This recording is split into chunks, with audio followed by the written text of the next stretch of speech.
afternoon. It's Friday, the 22nd day of January 2021. This is Pan-African News. My name is Ivy Dede Narkie. You are watching live from Pan-African Television on Facebook at Pan-African Television. A big thanks to our 46 African neighboring countries watching us and those in some parts of Europe. Our headlines.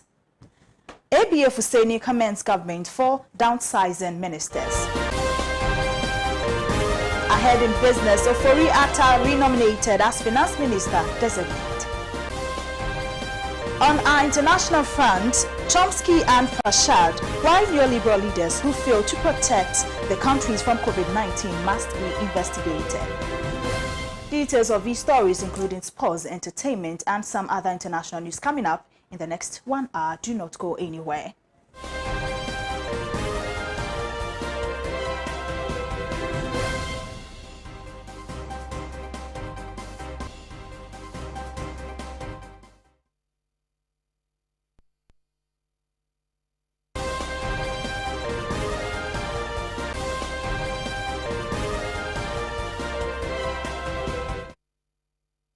Here on Pan-African Television, my name is Ivy Dede Narkie. Now the news in detail. Member of Parliament for Sagnarigu constituency, Alhaji ABF Husseini, has commended the decision by Akufo-Addo to cut down the number of ministerial appointments from 125 to 85. Speaking on Pan-African Television's Good Morning Africa, the legislator said the decision is highly welcome and will ensure judicious use of taxpayers' money.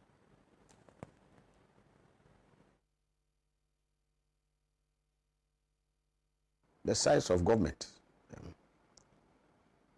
I say you climb a tree to see that which is going. As for that which is coming, stay there, it will meet you. You remember when Nana Akufo-Addo had over 127 ministers? It was a subject, Kwame, we took on. And what were we told, Kwame?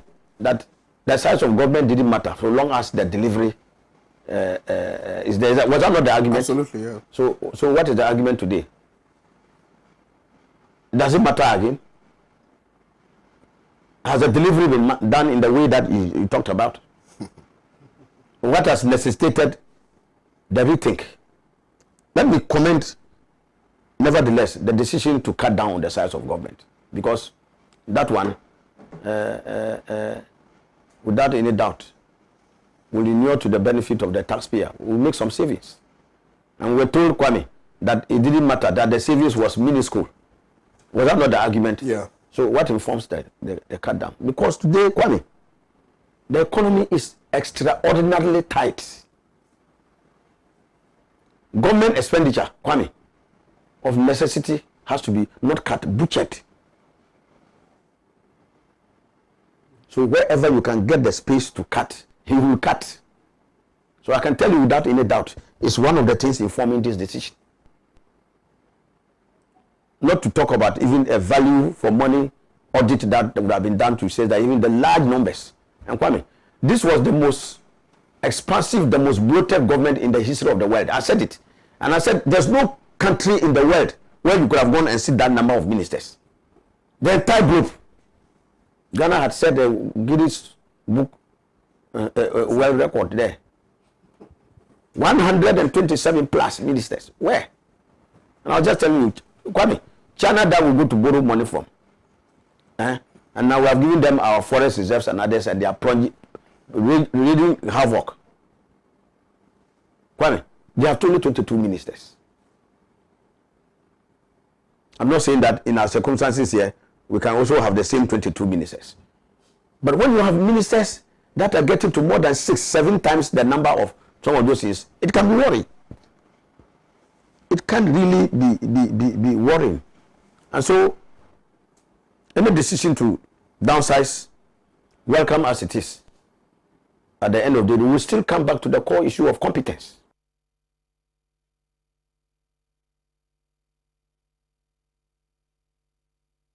Of Parliament for Commander Edina Eguafo Brim constituency, Honorable Samuel Atta-Mills, has maintained that the current composition of the 8th Parliament of Ghana would improve parliamentary work and inure to the benefit of the country. He was speaking in an exclusive interview with Pan-African News. 7th Parliament, the majority had 169 members, and minority we had 106. 106. And I think with the majority, since they felt they had the majority at that time, there were so many occasions that I think there was some form of impunity. They did whatever they wanted because they would tell you that they have the numbers. And the majority leader at that time, there were occasions, there had been 1 or 2 occasions that I had spoken to him and told him that, look, we have to do the business for the country and not necessarily do it for the party. And most of the time, when we come to Parliament, instead of doing things for the country, we seem to be wanting to do things for our parties. That is not going to help. Straight partisanship. Straight partisanship. Now, they have 137, we also have 137. And there's going to be a time that they have to be give and take. And that will be good for the country. Because nobody has a majority, nobody has a minority. Let's do what is right for the country. It will surprise you to know that when you come to Parliament, there are a lot more moderates in both parties. And the moderates seem to have more that unite us than what divides us. Both parties have the radical wings. And sometimes, unfortunately, the radical wings seem to give a different impression about the party. It's a few of the radicals that you may hear about, but there are a lot more of our moderates who are statesmen, who think about the country. So there'll be a lot of consultation. But those who were in the majority, who felt they could say or do whatever they want, pass any law, they wouldn't listen to us. Look at the number of times that when we were in the minority, we walked out. Yeah. Because they wouldn't listen to us. A number of times. Now this time, we are not going to walk out, and they are not going to have the numbers to do whatever they want. So the country is rather going to benefit. Look at the 7th Parliament. Look at the Ejapa deal. Yeah. The Ejapa deal will not see a light of day this time because we are 137, 137. The independent may say that he wants to do business with the NPP. That wouldn't change anything for us. Now, the president is going to appoint his ministers from the NPP. It's not every time that they will be in the House. We are going to be in the House. Is that a tactic you are seeking to deploy? No, not necessarily. Bulldozing your way through? Not necessarily. If you had watched a lot of the proceedings in the 7th Parliament, you would have found that there were so many people who were not showing up. They were ministers. I mean, clearly the Constitution makes it clear that the president should appoint 60% of his cabinet ministers from Parliament House. Yes. And so obviously the NDC gets their way out with majority when voting is ongoing. Definitely. You see, they will have to be in the House for us to do some voting. But I think if you see, the job is actually done at the committees. And at the committees, we are going to have equal numbers. Okay. And that is where we are going to do a lot more of the deliberations. And if we don't approve it at the committee level, it's not coming to the floor. And even if it's coming to the floor, it's because we've rejected it. But when you are working with a team that has far more, I mean, they had, 169 to 106, there was no way we could fight them. Yeah. On things that we thought were not good. For example, the Ejapa deal, the Ameri deal, all kinds of things that we thought were not good for the country. But this time, there will be a whole lot more consensus.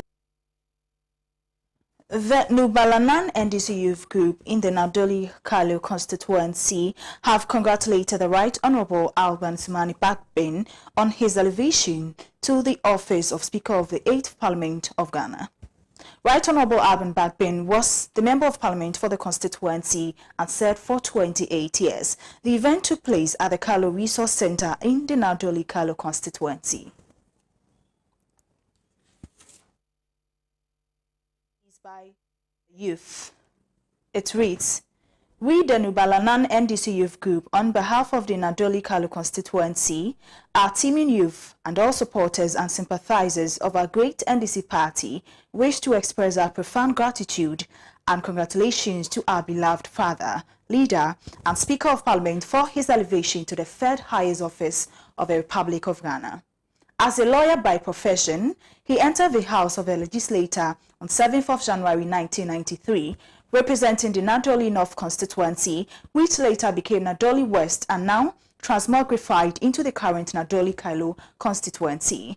Through his magnificent contributions in Parliament, hard work, dedication, and competence, he was elevated to Minority Leader from 2001 to 2008, Majority Leader 2013 to 2014, Minister for Water Resources, Works and Housing, Minister for Health, Second Deputy Speaker of the 7th Parliament, serving on several other committees in Parliament, both home and abroad, and now the high esteem of revered office of Speaker of Parliament, defeating his main contender, his former boss, Honorable Aaron Michael Quay of the New Patriotic Party by 2 solid votes in their contest, Dana Barika.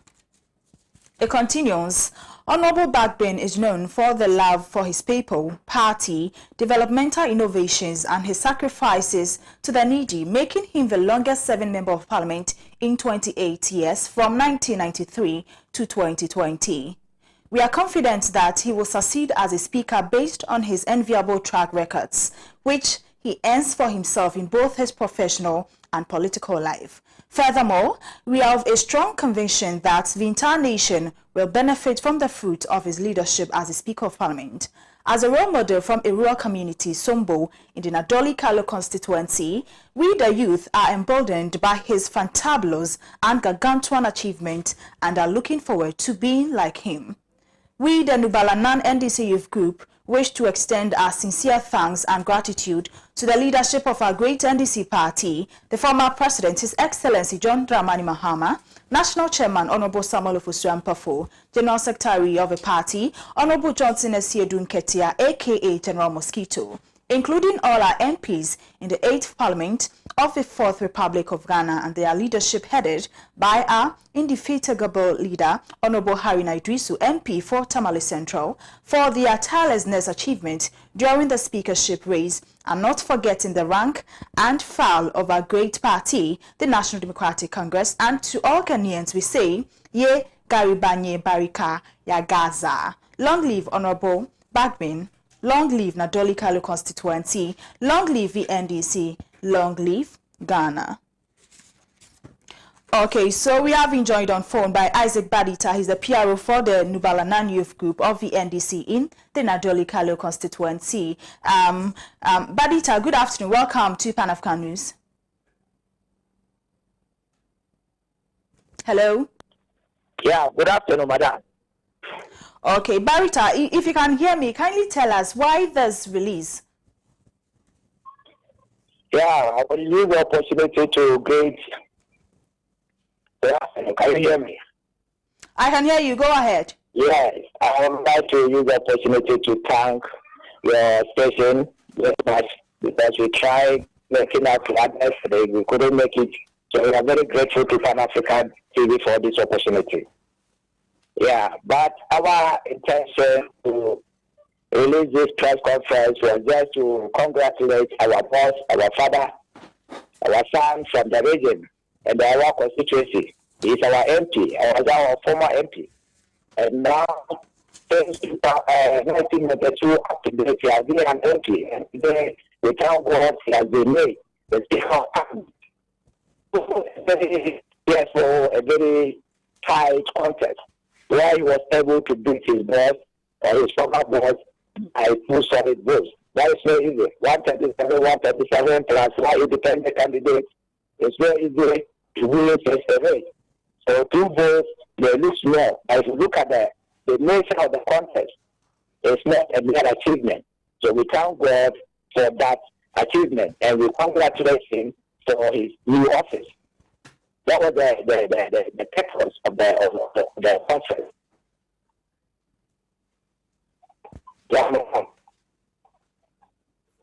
Hello? Okay. So that's what we did. And we know that Leader is very good in his work. A leader loves his work, he loves his job. A leader says,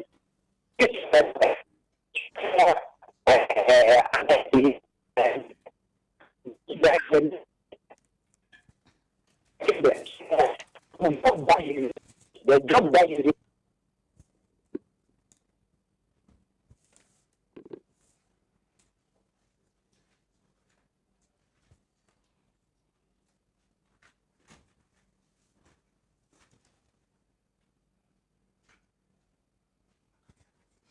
Okay, so Badita is off. You try as much as possible to get to join him once again. Now let's move on to some other stories. Welfare Secretary of the Achimota New Terminal, Victor Owusu, has called on government to ensure sustainability of their business, which is on the verge of collapse. Mr. Victor Owusu accused the municipality executive of the area of neglecting them on their issues. News, he said most of the drivers have refused to use the terminal and rather resorted to working outside. This, he said, is affecting their business.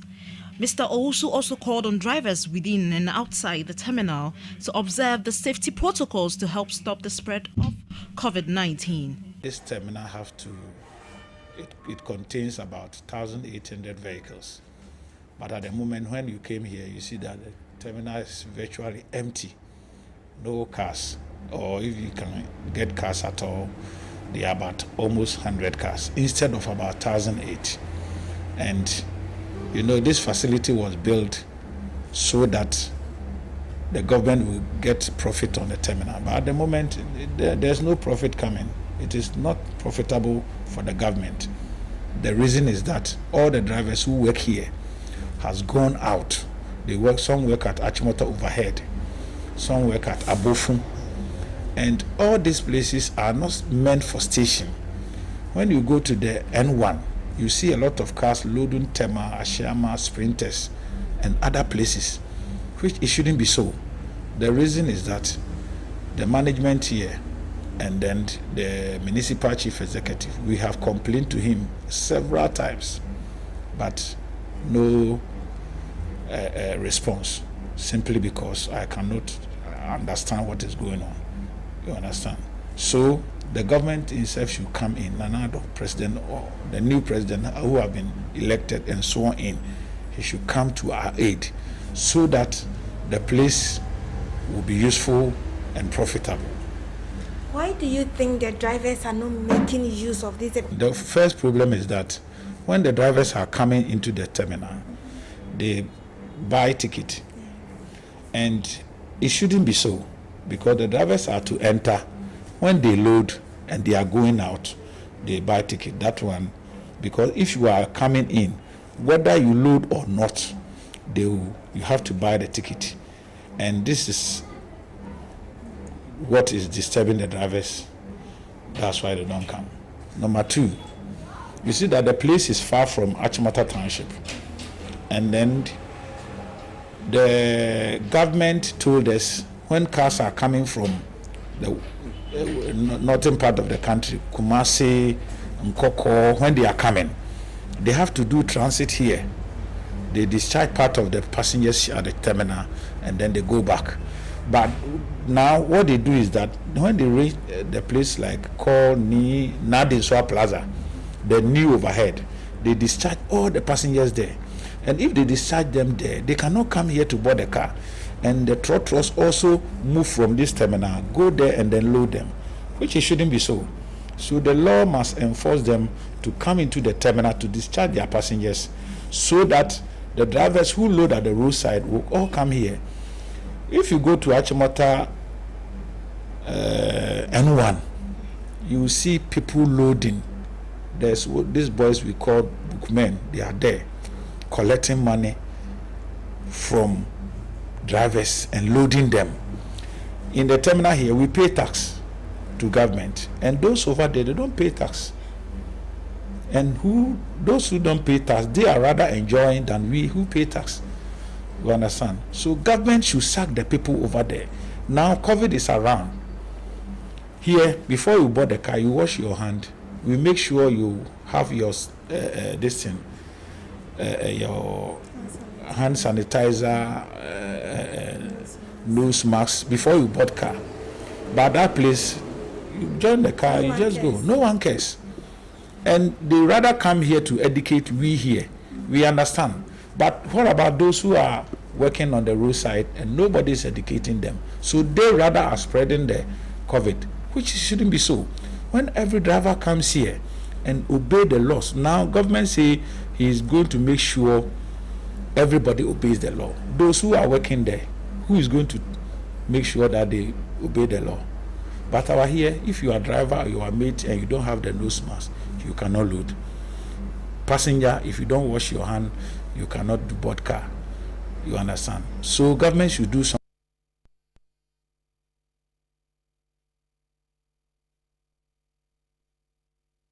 Away from that, some residents of Bandabon-Riaso in the Karachi Chumuru district, Oti region, are complaining about a faulty transformer in the area. This, according to them, has left some places in the community without electricity for some months now. They are calling on authorities to, as a matter of urgency, come to their aid in getting their problem fixed.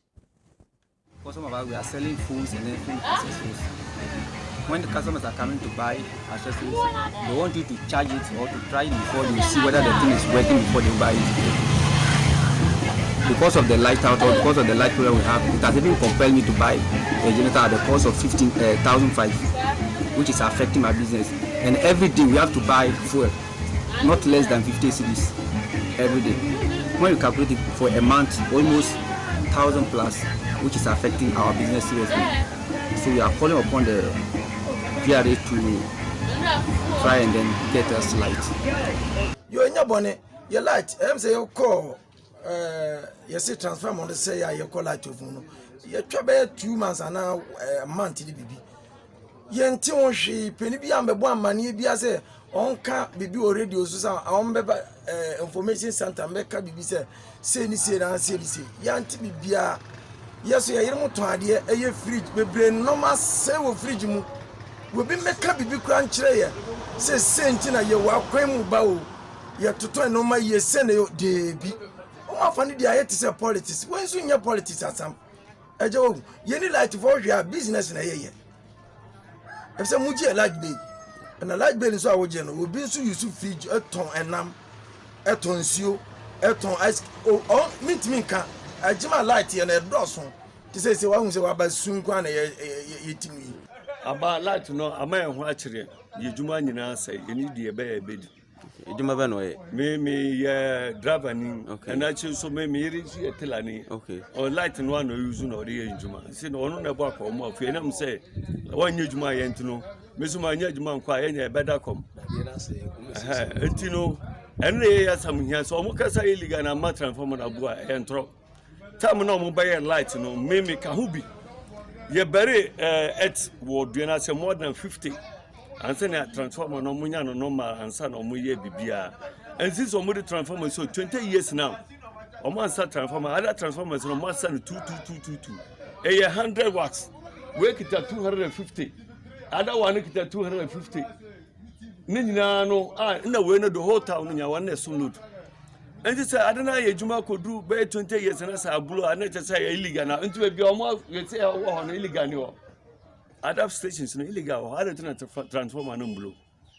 And you know, so Mukasa illegal and a transformer now blue or mobile. And beside the hand, I say light no call off on your Kobe 1.5 month in the light. Almost a transformer now blue. Miss Mijina, how you say I'm watching me because we get apprentice and cover 15. Ah, woman, charm is your mother, almost free me and a bahano. Tiamat is here a crown, me too on my hot and I met to her. A dear chia, I must say, Chendere, call, Pinufon Baba, young Baba, up to now, Mumba. This is a general where you're watching, and I see a Pessia patch or say, more Baba boy, a dear, a simple boy, because I can no uncle be free how cook massacre maintenance. Or consonants and tray and knock from Falco Bonagin Sika. He said, you man say, the Abbey, I say, do boy and crom for fear. It's a letter of Nabana, I say to her and Yeshi. It is a sad man calling you now, Biaran and Uncrum. If you call what he says, oh, Biaran and White Rock for Biadia, I just say, oh, no, problem if you. Tia Pessia stress and Penufon, boy and uncle, where they, Fallight and Brenna. yesu mfanya kakra fambo.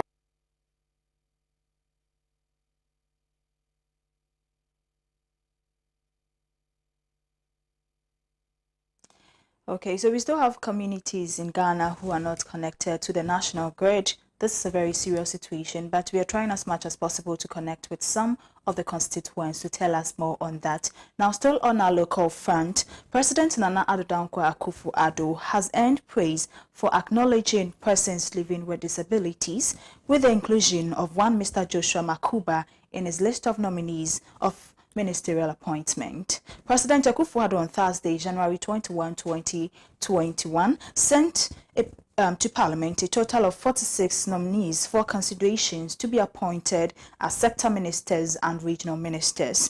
Included in the list for the position of Oti regional minister was Mr. Makuba, a physically challenged person. Makuba, who has his right leg amputated if passed by Parliament's appointment committee, will serve as Oti regional minister in the second term of President Akufo-Addo. The nominee, despite his disability, has distinguished himself as an industrious individual who has over the years worked for the New Patriotic Party in the Oti region. The nominee is the current regional secretary of the party, having won the position during a regional delegates conference in 2018. Mr. Makuba, who is from the Nkwanta South constituency, won the position by gaining 98 votes out of the 150 total votes cast by the delegates. He has been a strong advocate for persons living with disabilities and on several occasions called for their inclusion in governance. Makuba Joshua in academia holds an HND in statistics, BSc in actuarial science, MP Phil in finance and a PhD finance. His nomination has been met with positive reactions by advocates and other PWDs who have taken social media to congratulate him.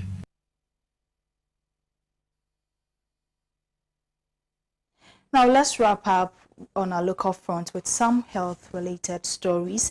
River blindness is a neglected tropical disease that can cause disfigurement and blindness. The parasitic worm responsible for the condition is spread from person to person through bites from infected bacflies, predominantly in remote agricultural areas with fast-moving rivers. Now, while symptoms of the disease can be severe, the most serious cases are typically due to repeated infections over the course of several years.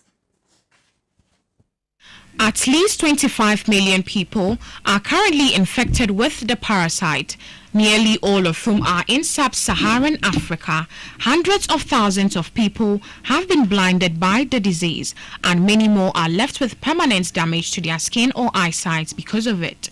While river blindness remains a significant neglected tropical disease, huge strides have been made to reduce the number of new diagnosed infections worldwide, especially in South America.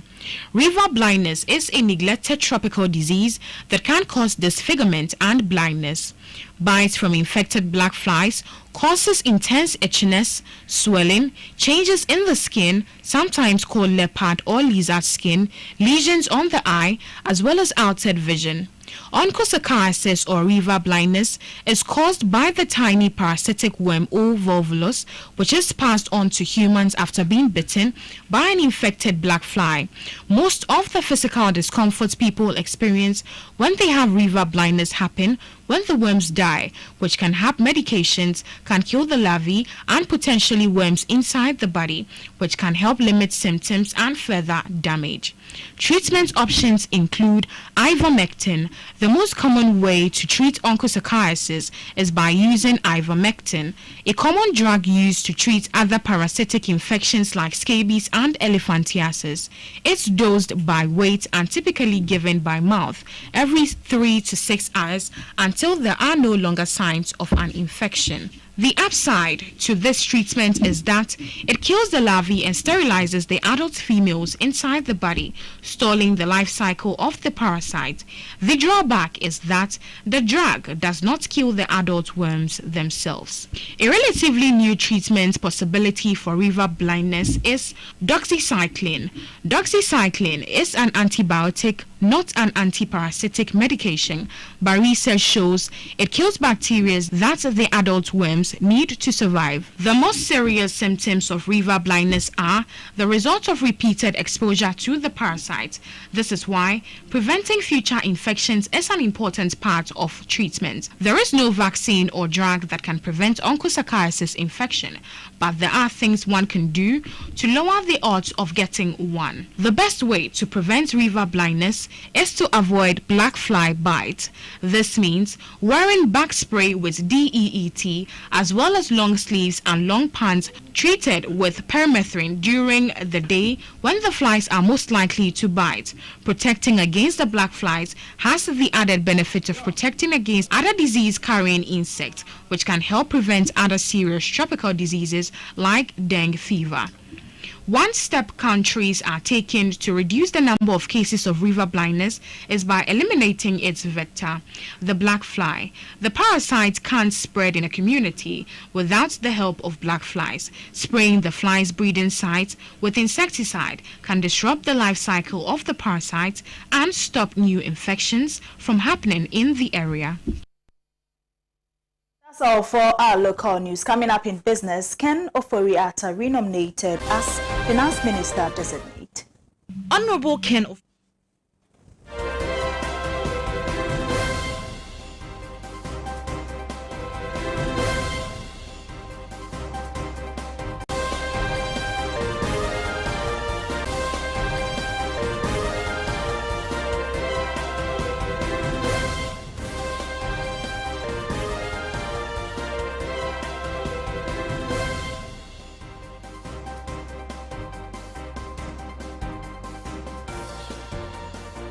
In business, President Nana Addo Dankwa Akufo-Addo has reappointed Ken Ofori-Atta as Minister Designate for Finance. He was among the list of ministers designate that the President submitted to Parliament on Thursday, January 21.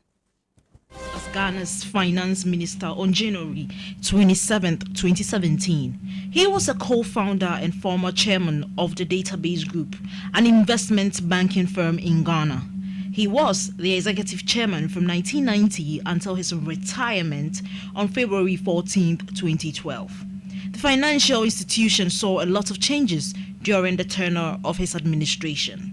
Following a move by the Central Bank and the Securities and Exchange Commission, 53 fund management companies in over 20 banks as well as savings and loans companies had their license revoked over issues of financial mismanagement and unfair treatment of their customers. Banks like the Unibank, JN Bank, Heritage Bank, Sovereign Bank Limited and Capital Bank, among others, were taken over by the Central Bank. 5 of the insolvent banks, namely the Royal Bank, Beige Bank, Sovereign Bank Limited, Construction Bank and the Unibank, were amalgamated into a consolidated Bank Ghana, which is chiefly owned by the state. According to the finance minister, he believes in the banking reforms by the financial authorities resulting in the revocation of the licenses of the banks. Responding to accusations of wrongdoing on the part of the government regarding the banks, the finance minister said he doesn't expect every Ghanaian or opposition political party members to like him or the government for doing the right thing. He has therefore been retained as the finance minister of the second term of His Excellency Nana Akufo-Addo. In all, President Akufo-Addo submitted names of 27 persons to be vetted and subsequently considered for approval as ministers of state. Among the 27 are former deputy ministers in his first term. The list also includes Dr. Yao Osei Educhum, who has been nominated Minister of Education. His former boss, Dr. Matthew Opoku Prempeh, has also been appointed as the Minister Designate for Energy.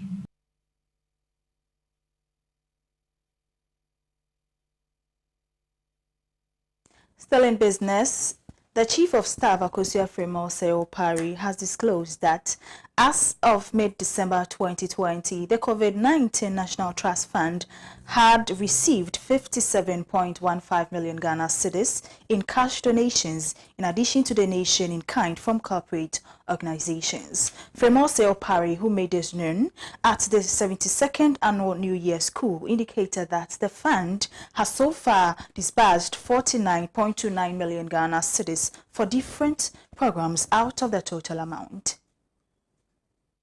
Beneficiary institutions include the Ghana Health Service, selected hospitals and health facilities, COVID-19 care management centers, isolation, laboratory and testing centers, selected associations, care homes and orphanages, amongst others. The two-day program was organized by the School of Continuing and Distance Education of the College of Education of the University of Ghana on the theme, Building Ghana in the Face of Global Health Crisis. Madam Frema Osei-Opare said the COVID-19 pandemic had led to capacity limitations in the delivery of essential public goods and services, especially in the health sector. She said the virus has adversely affected infrastructure, security, public order, health, social protection and assistance, education, housing, labor, and every element of societal well-being. The Chief of Staff indicated that skills gaps, capacity deficits, and lost jobs and economic opportunities will require more creativity by the government in future. She further noted that the way forward for the country was to rely more on technology, innovation, and digital governance to produce goods and render services. Madam Frema Osei-Opare said, in the midst of the challenges, the government, in line with its obligations under international human rights laws, was committed to upholding the rule of law, accountability, democratic processes, and good governance. According to her, the pandemic has pushed governments across the world to initiate extraordinary responses to manage the impact of the virus. She said, the situation also led to the passage of the Imposition of Restriction Act 2020, Act 1012, and various executive instruments in the country. Mrs. Osei-Opare said such measures have significantly contributed to Ghana and Africa's relatively low infection rate compared to other parts of the world.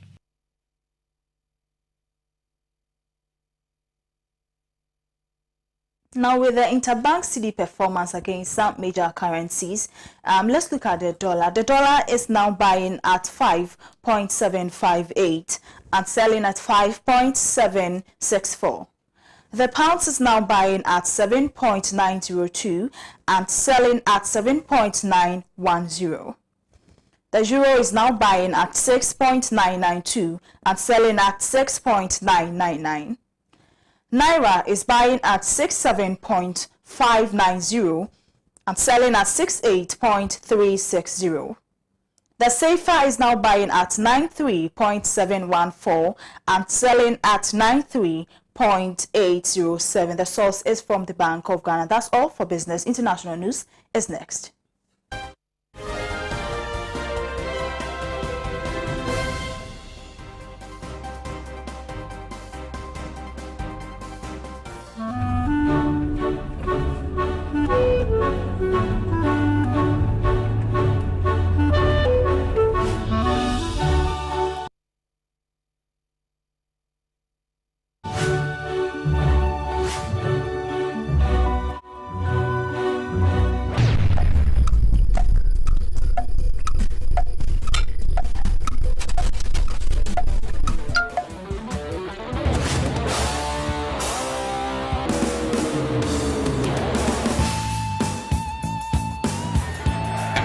It's incredible!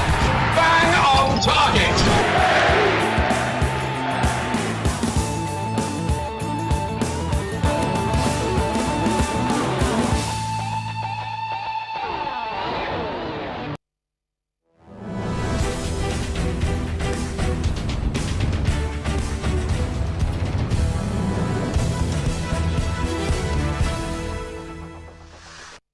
International front, warnings that the oxygen supply was running out in the city of Manaus, Brazil, came to the local and federal government officials a week before the calamity led to the deaths by asphyxiation of patients affected with COVID-19. Now, no modern state such as Brazil should have to admit that it did nothing when these warnings came in and simply allowed its own citizens to die for no reason. The Supreme Court judge and the Solicitor General have demanded that the Brazilian government act, but this has not moved Jair Bolsonaro's administration. Everything about this story, detailed in the Solicitor General Jose Levi do Amaral report, reviews the rot of privatization and incompetence. The local health officials knew in early January that there was going to be an oxygen shortage imminently, but their warning did not carry any weight. A private contractor who had the job of providing the oxygen informed the government 6 days before the city ran out of this crucial supply in the fight against COVID-19. Even with the contractor's information, the government did nothing. It would later say, against all scientific advice, that early treatment for coronavirus did not work. The insensitivity and incompetence of the government of Bolsonaro have led General Prosecutor Augusto Arauz to call for a special probe. As Bolsonaro did that, the government of Venezuela, in an act of solidarity, sent a shipment of oxygen to Manaus. The latest development caused by the government's toxic mix of privatization, ineptitude, and carelessness should strengthen the case brought by Brazil's healthcare unions against Jair Bolsonaro at the International Criminal Court (ICC) in July. But the problem is not the fault of Bolsonaro alone or even of Brazil. The problem lies in the neoliberal governments in the United States, the United Kingdom, India, and others. Governments whose commitments to profit-making firms and billionaires far outstrip their commitment to their own citizens or to their own institutions. What are we seeing in countries such as Brazil as a crime against humanity? It is time to impanel a citizens' tribunal to investigate the utter failure of the government of Boris Johnson, Donald Trump, Jair Bolsonaro, Narendra Modi, and others to break the chain of infection of COVID-19. Such a tribunal could collect the factual information that would ensure that we do not allow these states to tamper with the crime scene. The tribunal would provide the ICC with a firm foundation to do a forensic investigation of this crime against humanity when its own political suffocation is eased. We should all be outraged, but outrage is not a strong enough word.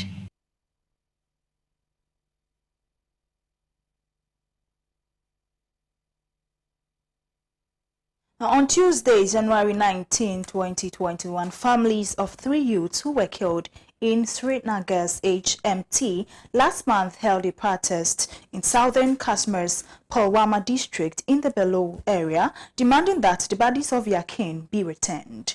Authorities have buried the bodies of the youth killed in gunfight on December 30 at an unknown location in North Kashmir's Sonamag. Mashtaq Ahmadwani, the father of Arthur Mashtaq, a teenager who was one of the victims, said that he would move to the main city to protest if the authorities did not return his son's dead body. "I'm going to protest until my last breath," he said, adding, "I will not hesitate to go to the Supreme Court. I will wait for a week or I will end my life at Lao Chowk." This case would be investigated before that. Ajas Makbu Ganai, 24, and Zubair Loan, 22, who worked as a mason in Sofia's Tall region, were the other 2 youth killed by the security forces on December 30. All 3 had been falsely dubbed as militants. Carrying a black banner, the family members, accompanied by scores of residents, shouted slogans asking for justice and for the dead bodies to be returned. Following their killings, the families had gathered outside the police control room in Srinagar, claiming that it was a fake encounter and demanded the dead bodies be returned. In a video message, Mushtaq had appealed to locals to assemble at the empty grave of his son at the ancestral graveyard in the village. Due to the healthcare precautions, we cancelled the large gathering at the graveyard, so only the family members and neighbors participated in this protest, he later said. As per local reports, paramilitary personnel stationed in southern Kashmir had blocked access to the village and placed armored vehicles on the main road, preventing locals and reporters from reaching there. Rights organizations such as the Association of Parents of Disappeared Persons and Jammu and Kashmir Coalition of Civil Society have documented over the past 3 decades thousands of cases of enforced disappearances, extrajudicial killings, and torture of Kashmir, including cases of civilians killed in fake encounters paged on militants. These include the infamous Machil fake encounter in 2010, the Padro case in 2006, and the Padre Bal fake encounter in 2000.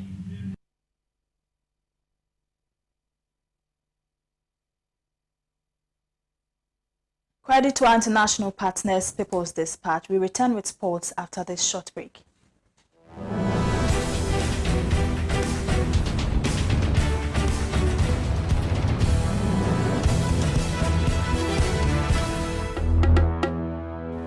Hello. Okay, why? My wife comes and send a message. Hello. What's happened? It's a chunk who's will be a quiet say what? A dear sir. Besides, one affair, I'm so young. You are not testing messages here. And our office also. I'm trying to tell you, man. She says, I mean, so we a guy manu and may young who could look cry. And also wants a family drilling company limited for Kana. What's the name? Family Drilling Company Limited. Ye two borehole, biofuel, biogas, swimming pool, plumbing works in Yinaso, ye be Friday 0240-333-111 and NASA 0244-144-822. Miampa and we want swimming pool, me see. We want to, we'll be here. Family drilling now. Family drilling. Talk fast, Yana. Say. Me out with that.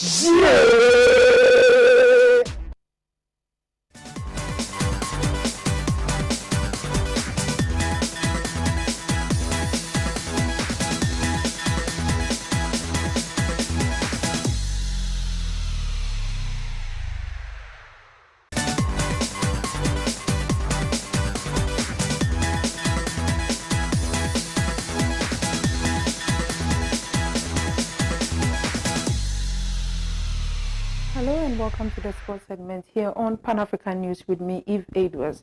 Now, football administrator Kujo Fianu has been re-elected as chairman of the Ghana League Clubs Association, GALCA, for a second term after beating sole competitor Isaac Kumsin. Fianu received 71 votes while Kumsin got 41 votes at the elections, which were held at the Accra Sports Stadium. Fianu will lead the welfare body for the next 4 years and will be supported by Vice Chairman John Ansah, who shocked incumbent Alex Akume for the position. Kumsin was hoping to get the nod after he lost to Fianu in the last elections held 4 years ago.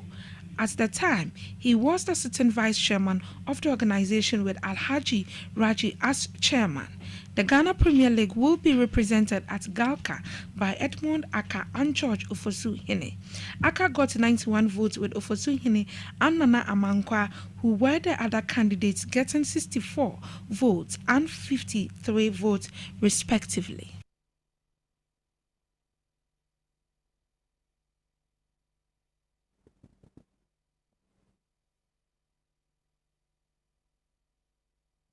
Now moving on, a board member of the Women's Premier League Committee and Division 1 League Committee member, who is also a co-owner of Ridge City Women's Football Club, lawyer Cleopatra Insia Nketia, in an interview with Pan-African Sports Desk, has thrown light on challenges facing women's football in Ghana and steps to be taken to promote the division.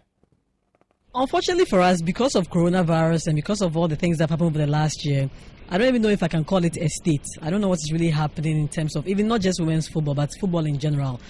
All I can say is that I'm happy that at least we've been able to come back, we've been able to start the league, and we are putting in measures in place so that at least the issues that we are having concerning the virus doesn't become bad in football.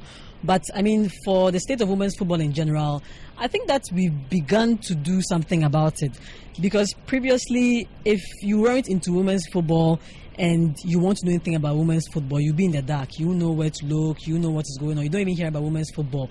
It will shock you to know that even up to recently, I know men in football who are shocked to hear that there is a women's Division 1. But there actually is. We have the Women's Premier League, then we have the Women's Division 1. And I know people in football. Yeah, so there are 16 teams currently spread all over Ghana. So we have the southern sector and then the northern sector. So that's how we've broken it up. Equally, so 8-8. Yes. But then, yeah, there's also the Division 1 as well. So the Division 1, there's about 72 clubs all over the country. So we have the various regions, and then we have clubs located in all the regions. So, yeah. So there's the vice chairperson, there's the chairperson herself. There's Rosalind, who's the vice chairperson, and then we have Hilary, who's the chairperson. And then we have members also. The members, there are about 2 or 3 other people who also own Premier League clubs. I'm the only owner of a Division 1 club in there. Then we have other people who are also well known in football in the committee. So everybody, we don't really have like, you do this, you do that, but we have an understanding that if there's something that needs to be done, whoever is in the best position to do it does it. So for example, I have done a lot of things concerning maybe social media or bringing attention to the game. So I'm in communication with the communications department of the GFA and the Twitter page running, and I don't really actually do it myself, but at least we give them notices, we tell them what's going on, what they could do, what they could look at. So that's what I can do for the committee right now in terms of spreading the word. That's what I said again, that everybody has their specialty. So the chairperson, she's into human resources. She knows people, she knows how to talk to people, she knows how to go on TV and talk about what is happening in women's football. She's also a big person in her own field that she does as a career. So she knows how to handle the committee. When you're in a committee meeting with her, everybody's relaxed, we're all comfortable, we are talking. It's about everybody's background and where they come from and where they can contribute to the meeting. So I think that we are doing that very well.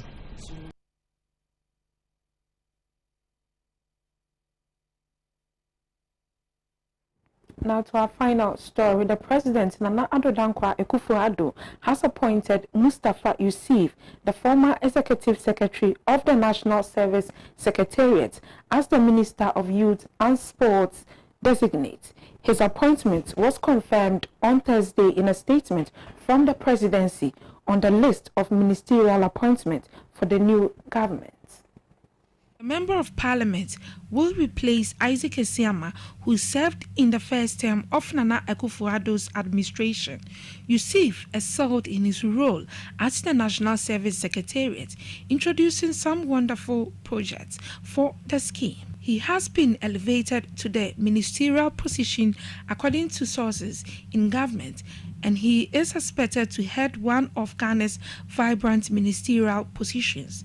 It is expected that the minister designate for youth and sports will introduce some of his schemes to the ministry during his tenure in office to help develop the ministry.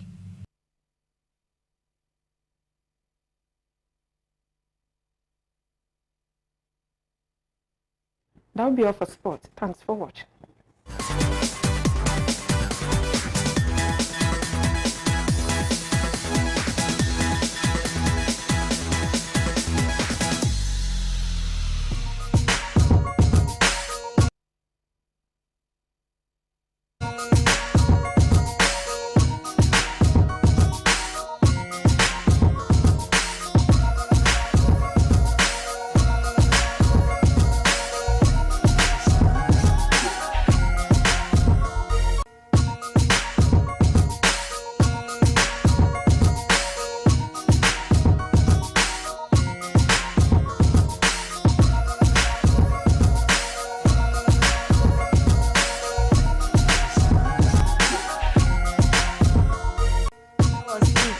With some sports news updates. Now let's wrap up today's news with some stories from showbiz. Ghanaian singer Emmanuel Ato Kwamina, known in showbiz as Kwamina MP, is set to release his late father's inspired bongo EP today, Friday, 22nd January. The Amount for Girls hitmaker lost his dad in a tragic accident in November last year while on a family trip.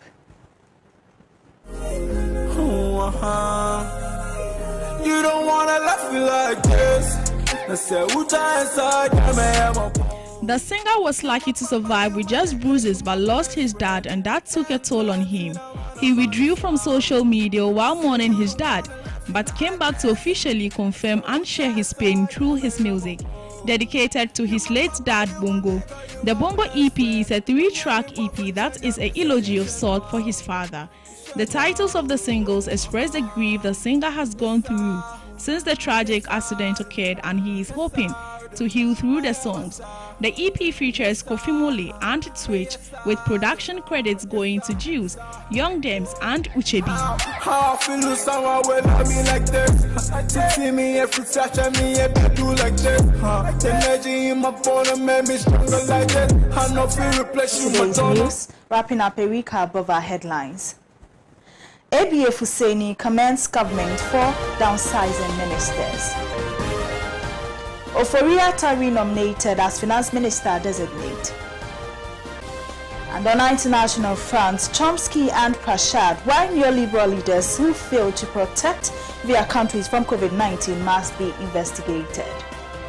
Thank you for doing the watching. Do join us this evening, 7 p.m, while we bring you more stories. Tomorrow, 7 p.m, join us on Pan African Television. We'll bring you a recap of the news reported in the course of the week. My name is Ivy Abnaditi. Enjoy the rest of our programs.